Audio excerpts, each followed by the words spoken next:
फिर पुलिस वालों की नजर पड़ती है वहां पे टंगी एक फोटो पर। पुलिस वाले पूछते हैं कि ये महिला कौन है। जमुना दास बताते हैं कि ये है मेरी बहू भूमि। पुलिस वाले चौंक जाते हैं और पुलिस वाले समझ जाते हैं कि इनके घर की बहू की डेड बॉडी तो मिल गई है, क्योंकि क्योंकि जो टुकड़ों में डेड बॉडी मिली थी उसका चेहरा भूमि से मैच कर रहा था। पुलिस वालों को और डर लगता है कि कहीं इनके घर के 2 अन्य सदस्यों के साथ भी ऐसा हादसा ना हुआ हो। लेकिन पुलिस जैसे बाहर निकलती है उनकी नजर एक स्कूटर पे पड़ती है। उनके दिमाग में डाउट हो जाता है, क्या वो यही स्कूटर तो नहीं जिससे वो महिला इनकी डेड बॉडी को वहां पर फेंकने गई थी। पुलिस कुछ नहीं बोलती, चुपचाप जमुना दास को लेकर पुलिस स्टेशन पहुंच जाती है। फिर हॉस्पिटल जाके जमुना दास को उस कटे हुए सर को दिखाया जाता है तो जमुना दास बताते हैं हाँ ये मेरी बहू है। फिर जमुना दास से भूमि की सास और भूमि के पति मनोज का नंबर लिया जाता है, उनकी कॉल डिटेल निकाली जाती है, उनके बारे में अधिक जानकारियां जुटाने की पुलिस कोशिश करती है।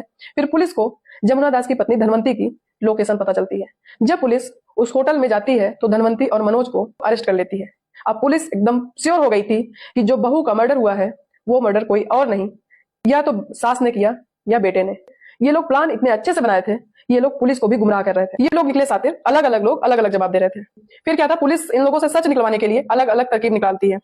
जब सास के ऊपर बहुत ज्यादा प्रेशर होता है तो सास ने थोड़ा सा सच बता दिया। उन्होंने बताया कि मैंने मारा तो नहीं है, मैं जब सत्संग सुन के घर आती हूँ बहू की किसी ने हत्या कर दी और उसके टुकड़े पड़े हुए हैं। मुझे डर था कि इस हत्या का आरोप हमारे परिवार पर न लगे, इसीलिए हमने इनके टुकड़े को चद्दर में लपेटा और ले जाके एक सुनसान जगह पे फेंक आया। पुलिस को अब पता चल गया था कि उस डेड बॉडी को फेंकने वाली उनकी सास ही थी। पुलिस को सास के ऊपर डाउट था, हो ना हो मारने वाली भी सास ही है। फिर पुलिस ने प्लान बनाया कि इनके पूरे परिवार को अलग अलग बैठाते हैं और एक की बातों को दूसरे से झूठ बताते हैं। फिर पुलिस बेटे के पास जाती है और बेटे से बोलती है कि आपके पिता ने जुर्म कबूल कर लिया है, आपकी पत्नी की हत्या आपके पिता ने ही किया। फिर क्या था, बेटा हड़बड़ा जाता है। वो सोचता है कि शायद पिताजी मां को बचाने के लिए अपने आप को दोषी बना दे रहे हैं, इसीलिए बेटे के मुंह से निकल जाता है, नहीं मेरे पिताजी ने नहीं, मेरी मां ने मारा है मेरी बीवी को। फिर उसके बाद यही सेम चीज पिताजी के पास जाते हैं कि आपके बेटे ने जुर्म कबूल कर लिया। फिर पिताजी भी कहते हैं नहीं मेरे बेटे ने नहीं मारा, मेरी पत्नी ने मारा। फिर पुलिस वाले सास के पास जाते हैं और बताते हैं कि वो लोग सच बता दिए, आपने ही कत्ल किया है।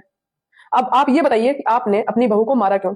फिर सास बताती हैं कि जब से इनकी शादी हुई है हमारे घर में रेगुलर झगड़े होते थे, कभी भी हम लोग शांति से नहीं रहते थे। हमारे बेटे से भी ये सही से बातचीत नहीं करती थी, हमेशा उससे भी झगड़ा करती थी, लड़ाई करते थे। घर में हमेशा किसी ना किसी मुद्दे को लेकर झगड़ा ही मचा रहता है। जिस दिन उनको हमने मारा उसी दिन वो मुझसे लगातार झगड़ा कर रही थी और चुप नहीं हो रही थी, इसीलिए हमको गुस्सा आया। वहां सामने डाइनिंग टेबल पर चाकू रखी थी, मैंने वो चाकू उठाई और लगातार उनके पेट में मारा। जब मेरी बहू की डेथ हो जाती है फिर हम उसके टुकड़े टुकड़े करके उसको अपने चद्दर में बांध के अलग अलग रख के वहां फेंक आते हैं और घर में जो सारा ब्लड गिरा हुआ घर के ब्लड को साफ कर देते हैं। और सभी लोग प्लान बनाते हैं कि सब यहाँ से हट जाएंगे और मेरे पति जाके पुलिस स्टेशन में हम लोगों के लापता होने की रिपोर्ट लिखाएंगे। सोचिए एक सास कितनी साथी थी, अपने जुर्म को छुपाने के लिए कितनी तरकीबें निकाल के वो वहां से निकल गई थी। लेकिन अगर पुलिस चाहे तो जुर्म करने वाला कितना भी सातिर क्यों ना हो, उससे कुछ ना कुछ ऐसी गलती हो ही जाती है कि